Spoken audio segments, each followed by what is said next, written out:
ये डीएमके वाले 130वें constitution amendment bill को ब्लैक बिल कहते हैं. 130வது சட்ட திருத்தத்தை கருப்பு சட்டம் ஸ்டாலின் சொல்றாரு. அதை சொல்வதற்கு உங்களுக்கு தகுதி இருக்கா? நீங்களே கருப்பு நடவடிக்கையில் செய்கிறவர் தானே அப்படின்னு சொல்லி பேசியிருக்கிறார் அமித்ஷா.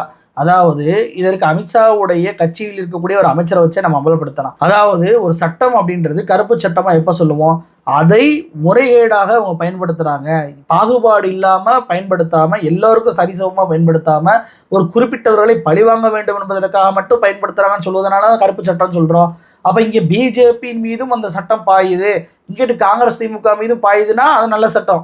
ஆனா இங்கே காங்கிரஸ் திமுக மட்டும் எதிர்கட்சிகள் மீது மட்டும் பாயக்கூடிய சட்டம் பிஜேபி மீது பாய மாட்டேது அப்படின்னா அது கருப்பு சட்டம் தானே சொல்லுவோம். இப்போ முதலமைச்சர் சொன்னது சரிதானே?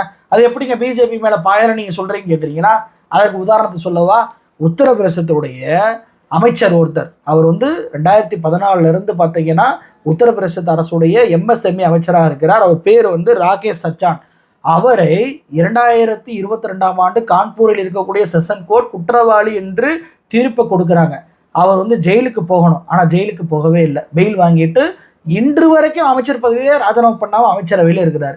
இப்போ அமித்ஷா கொண்டு சட்டம் என்ன? 30 நாட்கள் ஒருத்தர் ஜெயிலில் இருந்துட்டாரே, 31வது நாட்கள் அவர் தன்னுடைய பதவியை ராஜினாமா பண்ணணும். ஏன்?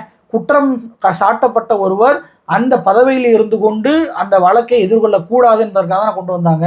அப்போ குற்றம் சாட்டப்பட்ட ஒருவரே, குற்றவாளி என்று அறிவிக்காமல் குற்றம் சாட்டப்பட்ட ஒருவரே தன்னுடைய பதவியை ராஜினாமா பண்ணணும் அப்படின்னா, இங்க ராகேஷ் சச்சான் என்பவர் மீது குற்றம் சாட்டப்படலை, குற்றவாளி என்று கோர்ட்டை அறிவிச்ச பிறகும் கூட அவர் ஜெயிலுக்கு போகாம அவருக்கு பெயில கொடுத்து அவர் கைது பண்ணாம எதற்காக இன்னமும் அமைச்சர் பதவியில வச்சிருக்கிறீங்க?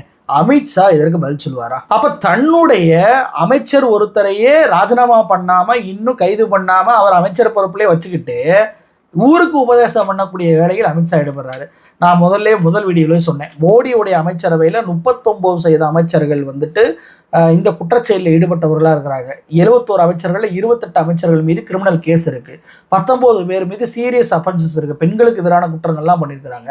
அப்போ இந்த 28 பேரையும் கைது பண்ணி அவங்களுடைய பதவியை பறித்து, பாருங்க எங்களுடைய கட்சியிலேயே நாங்கள் எங்களுடைய தலைவர்கள் பதவியை பறிச்சிருக்கோம், நேர்மையாக நடந்து கொண்டோம், இதை பார்த்து கருப்பு சட்டம் சொல்றாரு ஸ்டாலின், இது நியாயமா அப்படின்னு சொல்லி அமித்ஷா கேட்டிருந்தாருன்னு வச்சுக்கோங்களேன், அது நியாயம்.